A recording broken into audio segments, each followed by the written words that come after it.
I was just watching Prime K's, I don't know how to say their name correctly, um, panel stream, and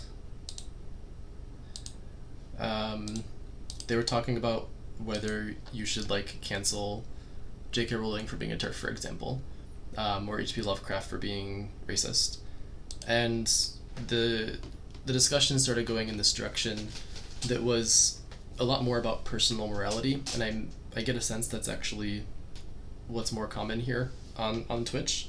Um, Gonna not be at the streamer that names names, but I know of several that always bring things back to what is the moral decision, what is the moral action, um, and to me that's already less interesting because what I like to think about is what's actually effective, what is actually going to make change happen.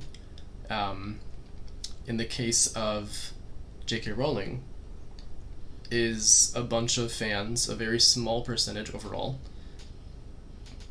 like individually deciding not to consume her content anymore, going to actually have any impact?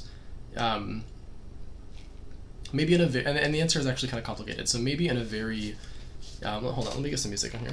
So maybe in a very minor way, it will. It's a bit too loud. There we go. So I think in a very minor way it will. Like if you, for example, have friends you're talking with, and one person in your circle might be transgender, by openly denouncing J.K. Rowling as a TERF and by actually not consuming her content anymore, you are supporting your friend. If How much of an impact does it have on a wider scale, though? Does this actually fight transphobia? And I'm sticking more with J.K. Rowling just because I know Harry Potter, grew up with it as a kid, consumed all of the books, all the movies, super invested into it. And hold on, I'm just gonna test this again. Okay, no, stream sounds good. And I know a lot less about H.P. Lovecraft. I've read like maybe one or two of the stories. I've recently started watching Lovecraft Country, I think is the name, right? And I haven't watched the last couple episodes. I watched the first couple, and it's pretty good, but I don't know the lore there. I don't know the history. It's not my story. Harry Potter is. It's the one that I grew up on. And I think getting back to what I was talking about before is this analysis of power, is like, what does it actually mean to boycott something? What does it actually mean to not consume a product or a service? And if you're doing it, here's the key difference. If you're doing it individually, in this sort of random, some people you see on Twitter doing it, maybe a couple of your friends are doing it kind of way, it's not going to have actual impact. It's maybe not never, but it's extremely rare that that's actually going to build into a larger movement. And this is the problem. If your goal is to get J.K. Rowling to no longer be a TERF, to apologize for her comments and change her position, you're not going to do it by a small number of people speaking out. You need an organized movement, actually taking some kind of collective action together. And I love that this discussion is happening on Labor Day. I guess it's after midnight now for me, but it's still Labor Day. Just because I know boycott is not the same thing as strike, it's sort of the opposite end of the consumer dynamic, but it's all related. And I don't know if that's your goal. Is a bunch of random people, a small percentage of her fan base, like denouncing her for this, no longer consuming content, actually going to change her position? I don't think so.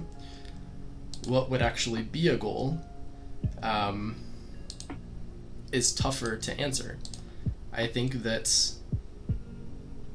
I don't know what the right answer is. I think if you can maybe get some organizations together to, I'm not super well versed in this, but if you have any, I know like Lance recently did, the Surfs recently did a charity stream for a group in Maine.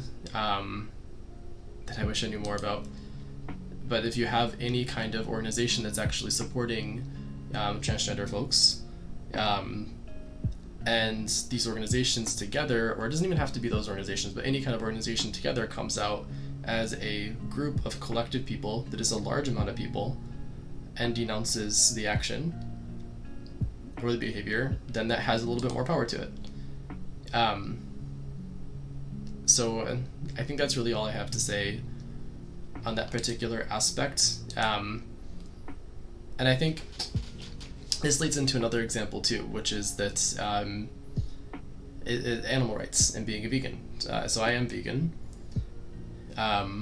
I have never been into the activist side of it, mostly because I don't see the effectiveness, and I think that's what I'm getting down to, is the effectiveness.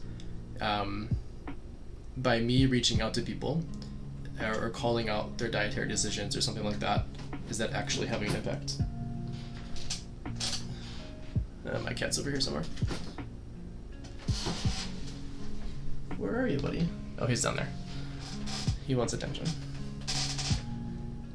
But no, I don't think it does, especially with being vegan, because if you call out somebody's diet and try to get them to change what they're consuming, they're gonna, most of the time, see it as an affront to themselves and not respond very well to that.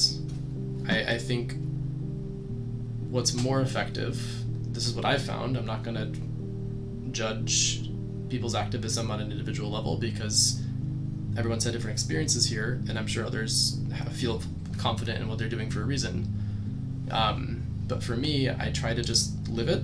I try to be kind, be healthy, be active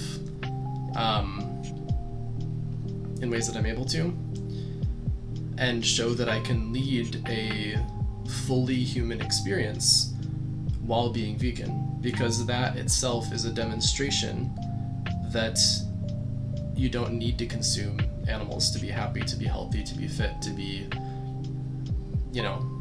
human. So that to me feels more effective, because if I reach out to somebody and try to say, hey, don't, kill an animal if you don't have to, they're gonna take that as a judgment statement.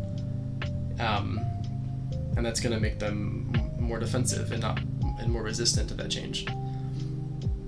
So it's all kind of tied together, is what I'm getting at here. And I think that I don't have a lot of good answers, and I think that's the hard part, is actually figuring that out together. What is the right move? What is the right way to build power and actually enact a change? But at the same time, that's a lot more interesting to me than always talking about personal morality, because what is the goal of discussions of personal morality? It's for people to try to justify and determine whether they're living a life that is aligned with their goals. And I don't know, it seems like it's arguing over who's being the most righteous, which just doesn't feel like it has a point to me.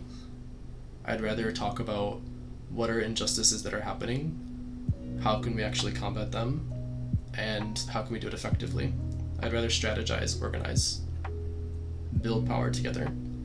That's something I'd like to see more of on the left, especially on like the online left. And I see little bits and pieces of it here and there. I'm not saying it's absent, but I wish there was more of that in these online communities. Is how do we actually use the platforms that we have? How do we actually use the spaces that we have to get people to turn out and to vote, for example, to get people to donate to a campaign? Where is the structure to it all? And I can anticipate one criticism perhaps being that maybe an antithesis to organization is something like the People's Movement. So I think people want it to be a little bit decentralized, but I think that's the problem that we have too. I don't think we have to have a disorganized movement in order for it. Like that's just not going to work. I don't think you can appeal to enough people on an individual level to get them to all change